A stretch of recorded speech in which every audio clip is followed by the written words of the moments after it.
আমি কঠিন কালো জাদু দ্বারা আক্রান্ত, এমত অবস্থায় নামাজ সহ প্রতিটা সৎ কাজ করতে পারছি না।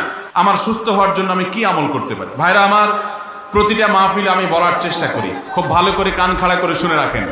আমাদের বর্তমান বাস্তবতায় প্রতিটি ঘরে ঘরে মানুষ ব্ল্যাক ম্যাজিকের রোগী এবং দুষ্ট জিনে আক্রান্ত মানুষ, জিনিজও টের পাচ্ছে না। বাচ্চা অস্বাভাবিক দুষ্টামি করে, ওর উপরে দুষ্ট জিনের আক্রমণ আছে অথবা ব্ল্যাক ম্যাজিকের প্রভাব আছে।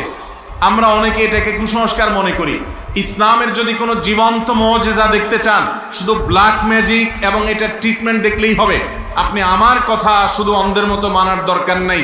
আল্লাহর ওয়াস্তে যারা কোরআন হাদিসের আলোকে রুকিয়া করে, ঝাড়ফুঁক করে, এরকম দু চারজন ভালো ঝাড়ফুঁক, আবার ওই টাউটবাজ বা ফ্রড না, ভালো কোনো ঝাড়ফুঁক করে যারা কোরআন আয়াত থেকে ঝাড়ফুঁক করে, তাদের সাথে কিছুদিন থাইকা দেখেন। আমার এই দুই চোখ আমার জীবনে অগণিতবার আল্লাহর মিরাকল, কুদরত, কোরআনের যে মুজিজা, এটা দেখার তৌফিক আল্লাহ আমাকে দিয়েছে।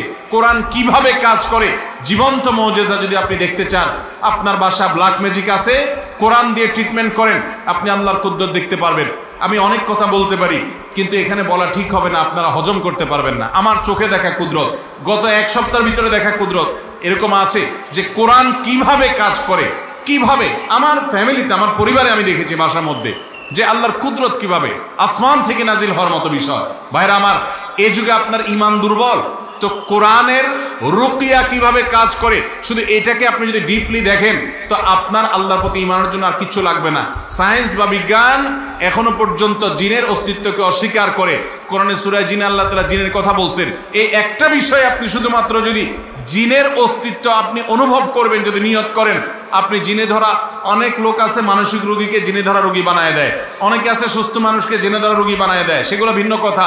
রিয়েল জিনে ধরা রোগী এরকম যদি দু চারটার কাছে আপনি যান, দেখেন, তো আল্লাহর কালাম যে মহাসত্য এবং আমাদের সংশয় যে ভিত্তিহীন, এটা বোঝার জন্য আপনার যথেষ্ট হবে।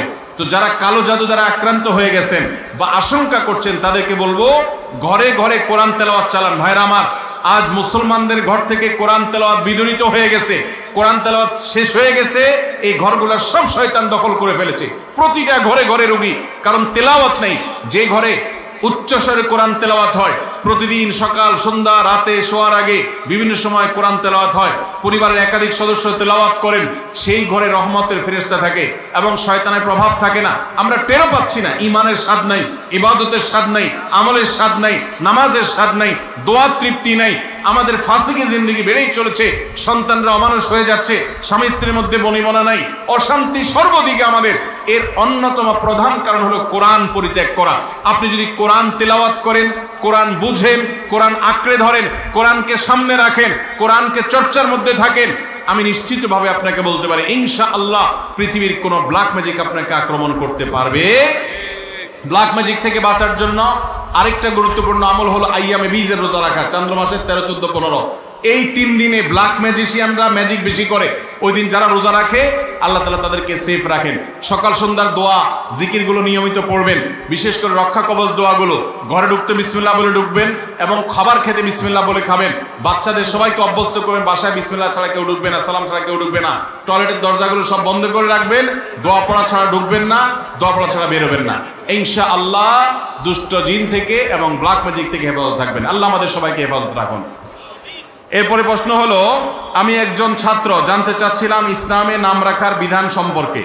অনেক বড় বড় নামের জন্য নামের ভুল হয়ে যায়, সার্টিফিকেট, পাসপোর্ট ইত্যাদি সমস্যা হচ্ছে। ভাইরা আমার, আমাদের দেশে মানুষের নামের যে সংস্কৃতি, এটা নিয়ে আমি প্রায় বলার চেষ্টা করি। এক্ষেত্রে আমাদের অনেকগুলো ত্রুটি আছে। একজনে সেদিন আমাকে বলল যে তার সন্তানের নাম রাখছে, কি জানি বলল, সন্তানের নাম রাখছে হলো সলে আল ফাউজান না কি জানি, আল ফাউজান, আল ফাউজান। আমি বললাম আল ফাউজানের মানে বুঝেন? আল ফাউজান মানে হলো ফাউজানের বংশধর। এটা সৌদি আরবের সর্বোচ্চ নাম পরিষদের সদস্য এবং ফতোয়া বিষয়ক স্থায়ী কমিটির সদস্য, সারা বিশ্বের বড় আলেমদের একজন, শেখ সোয়ালে আল ফাউজান। উনি ফাউজান বংশের, এই জন্য ওনার নামের শেষে আল ফাউজান লাগাইছে। আপনার পোলা কি ফাউজান বংশের ছেলে? বলে না, তাহলে আল ফাউজান কেমনে হলো? আবার অনেকে নাম রাখে বা ছেলের নাম রাখে আবু আইয়ুব আনসারি, আছে না নাই? আবু আইয়ুব আনসারি নাম আছে? আবু আইয়ুব আনসারি কিভাবে হয়? আনসারি তো একজন সাহাবীর নাম। আপনি যদি আমাদের কোনো জাতীয় নেতার মহব্বতে তার নামের সাথে নাম রাখেন, তাই বলে তার টাইটেলটাও কি নামের অংশ হতে পারে? কখনো না, টাইটেল তো যার যারটা তার। এই জন্য নাম হতে হয় সংক্ষিপ্ত। একটা মানুষের তার নাম হবে তার ফ্যামিলি নেম, বাপের নামটার সাথে যুক্ত হবে, বাস সংক্ষিপ্ত নাম হবে। আমাদের দেশে নাম রাখে মোহাম্মদ আলী হোসেন।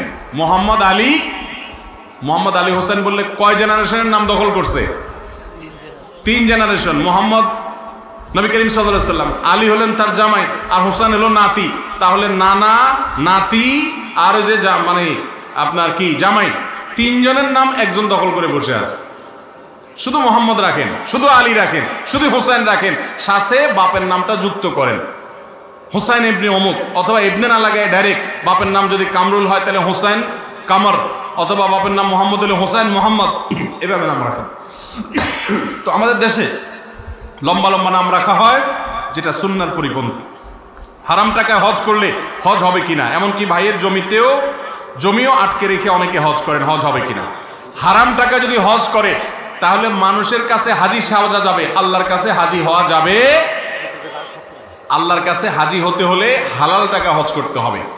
নবী করিম সাল্লাল্লাহু আলাইহি ওয়াসাল্লাম বলেছেন, ইন্নাল্লাহা তাইয়্যিবুন লা ইয়াকবালু ইল্লা তাইয়্যিবা, আল্লাহ পবিত্র, তিনি পবিত্র ছাড়া, হালাল ছাড়া কিছু গ্রহণ করবেন। অতএব আল্লাহর কাছে কি করতে হবে?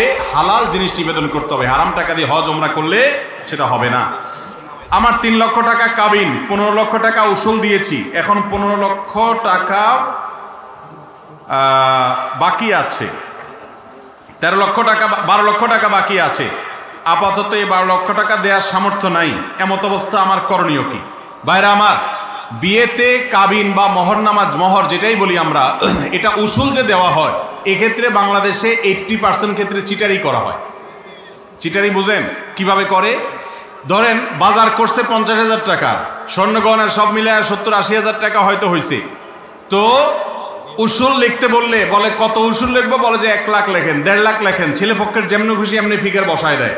আপনি যদি 1 লাখ টাকার মাল দিয়ে থাকেন তাহলে সেটা উসুল লিখতে পারেন, কিন্তু সেটা না দিয়ে আপনি ওটা উসুল লিখতে পারেন না। আবার স্ত্রীর পরনের যে পোশাক দিবেন আপনি, ওটা তো আপনাকে এমনি দিতে হবে, ওইটা আপনি মোহরের মধ্যে ধরে উসুল ধরাই দিলেন, সেটা কিন্তু জায়েজ হবে।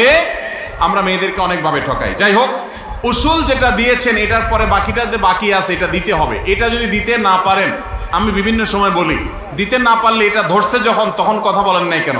তখন বলেন নাই কেন যে এত টাকা মোহর ধরিয়েন না, আপনাদের হাতে ধরি পায়ে ধরি, এটা আমি দিতে পারবো না, আমি গরিব মানুষ।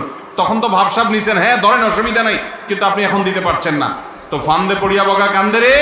এই অবস্থায় আপনার উপায় হলো বইয়ের হাতে পায়ে ধরে মাপ চেয়ে মাপ নেওয়া, আর কোনো উপায় নেই। যদি মাপ চাইতে অসুবিধা মনে করেন তাহলে বউর সাথে চুক্তিতে আসবেন, তোমার হাঁড়ি পাতিল কাপড় চোপড় এগুলো ধুয়ে দিব, তুমি এটার জন্য একটা অনারিয়াম ধরো এবং এখান থেকে কাটতে কাটতে আমার মোহর পরিশোধ করো। এছাড়া তো আর কোনো উপায় নেই। অর্থাৎ বউকে আপনি কনভিন্স করে মাপ চাইতে হবে। সে যদি বলে ঠিক আছে তুমি গরিব মানুষ, আমি ছাড় দিয়ে দিলাম এত, বাকিটা তুমি কিস্তিতে শোধ করো বা আমার কাজ করে শোধ করো বা আস্তে আস্তে দিও, তাহলে সেটা জায়েজ হবে। অন্যথায় কিন্তু জায়েজ হবে